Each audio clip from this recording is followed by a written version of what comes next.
have to run at full speed for 55 minutes. Think about that. 55 minutes of misery, sweating, and gasping for air, just to neutralize one single snack. You cannot outrun your diet. The math simply doesn't work. But you can outsmart your metabolism.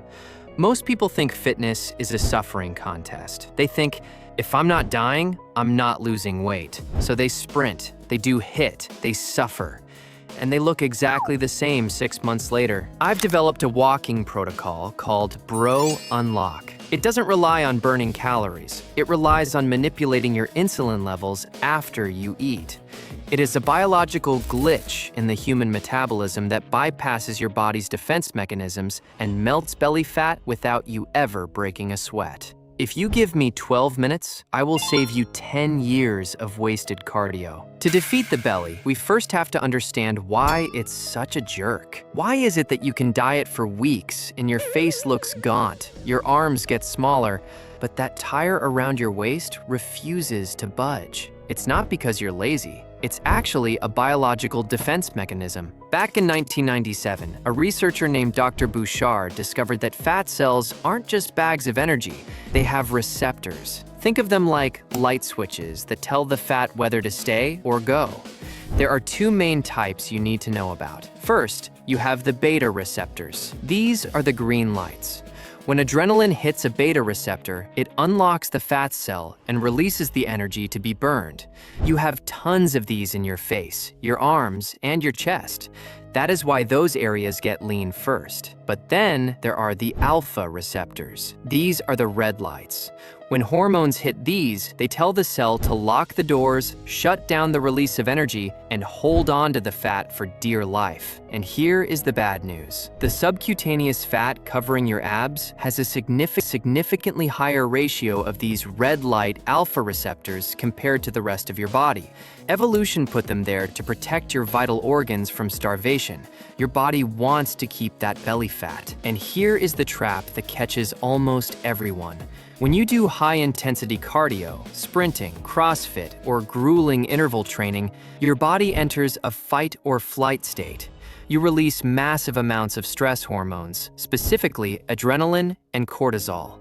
In your arms, that adrenaline hits the green light. You lose arm fat. But in your belly, that adrenaline hits the red light, and cortisol is even worse. Chronically high cortisol levels have been directly linked to increased abdominal fat storage. So, by killing yourself in the gym and stressing your body out, you are chemically signaling your belly fat to stay exactly where it is. You are literally working harder to stay fatter. So, how do we fix this?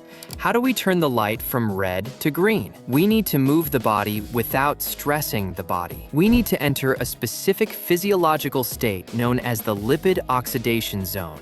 To understand this, imagine your body has two fuel tanks. Tank A is a small tank filled with high-octane rocket fuel. This is glycogen, or stored sugar.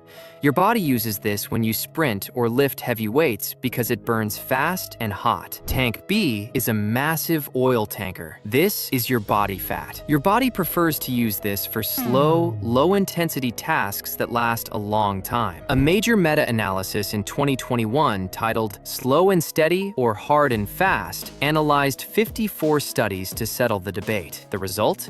High-intensity cardio burns mostly sugar. Low-intensity cardio burns mostly fat. Your body doesn't care about your feelings. It cares about fuel efficiency. When you run, you burn the sandwich you ate for lunch. When you walk, you burn the fat stored on your hips. This is the Zone 2 hack. When you walk, you keep your heart rate in a specific range where you can still hold a conversation. In this zone, cortisol stays low, meaning those alpha receptors on your belly don't get triggered to lock down. Meanwhile, fat oxidation hits 100%. The answer, as you've probably guessed, is walking. But wait, before you click off thinking, I already walked to the fridge and back, listen closely. Simply walking around a bit isn't going to get you a six-pack. If it was that easy, the mailman would be the most ripped guy in your neighborhood. To make this work for rapid fat loss, you need a protocol. But first, we need to destroy a myth that is holding you back.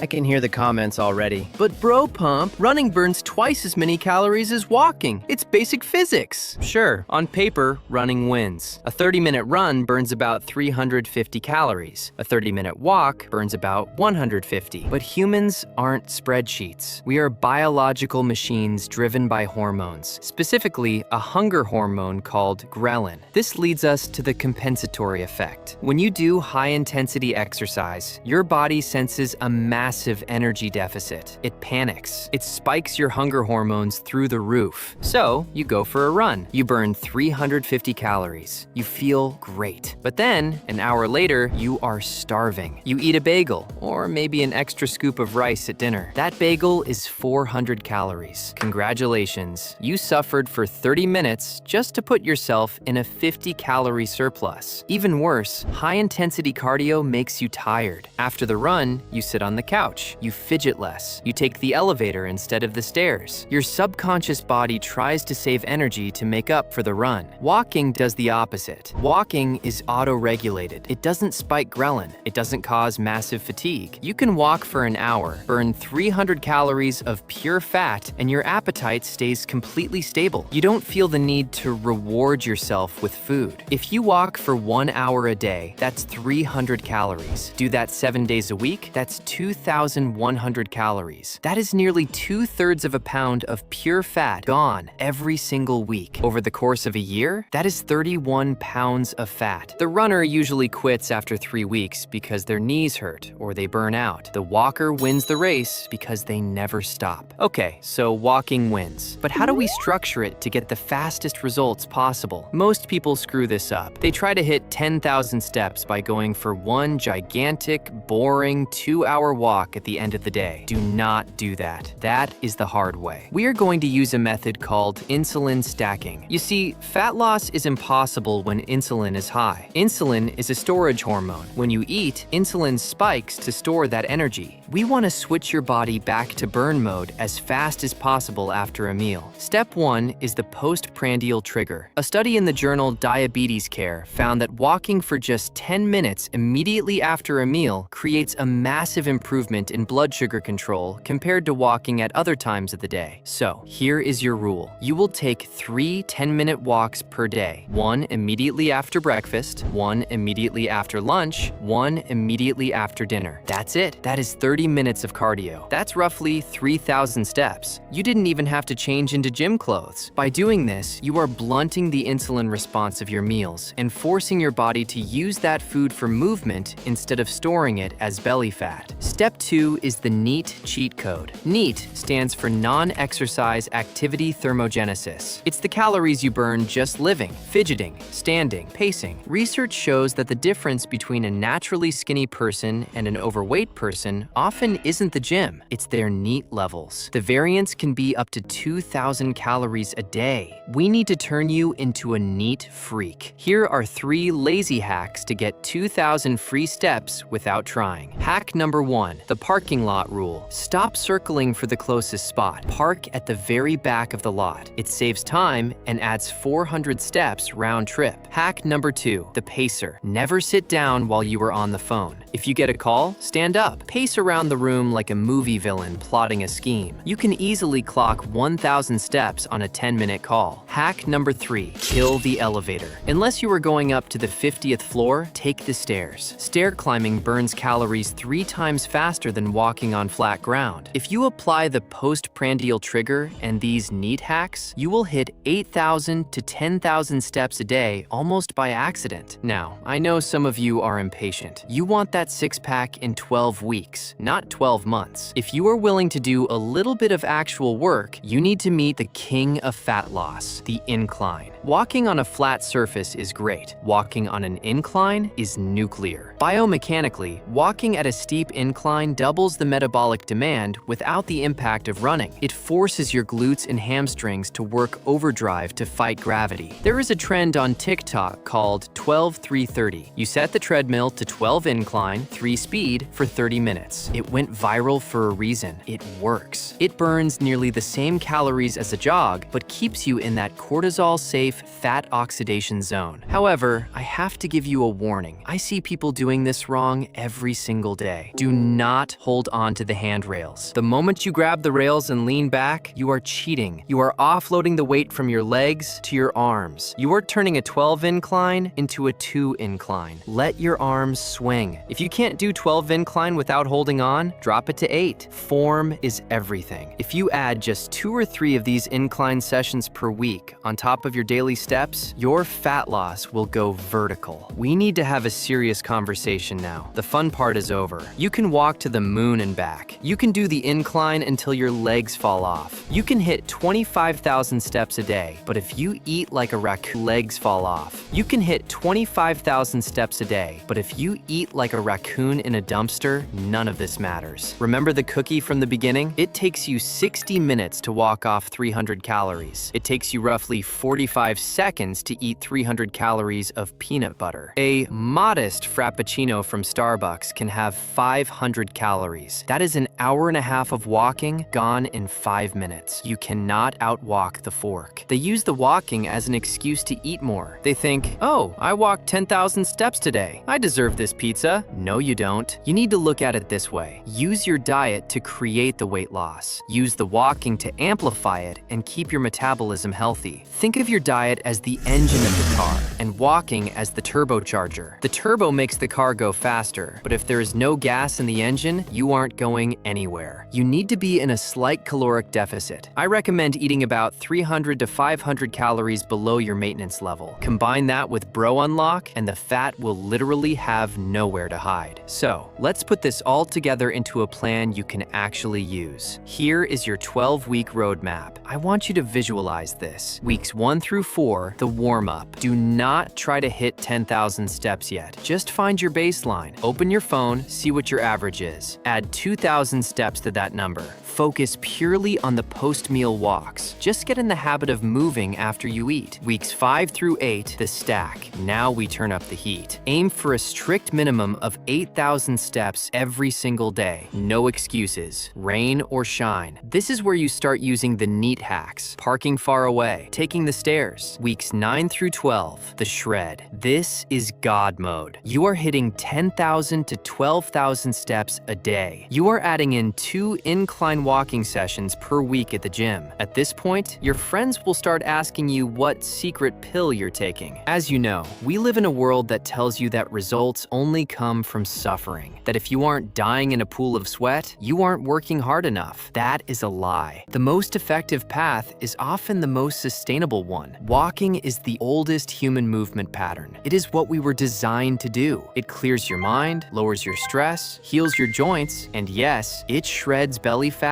better than almost anything else. So here is my challenge to you. Don't worry about a year from now. Just commit to the next 7 days. Track your steps. Add those 3 10-minute walks after your meals. That's it. Come back to this video in a week and comment your results below. You will be shocked at how different you feel. Your energy will be up, your bloating will be down, and your pants will feel looser. As I've mentioned, walking is only half the battle. You also need the right nutrition to match your efforts. I am currently preparing a detailed video on exactly what to eat to accelerate fat loss alongside this walking routine. Make sure to subscribe so you don't miss it. Now, let's get moving.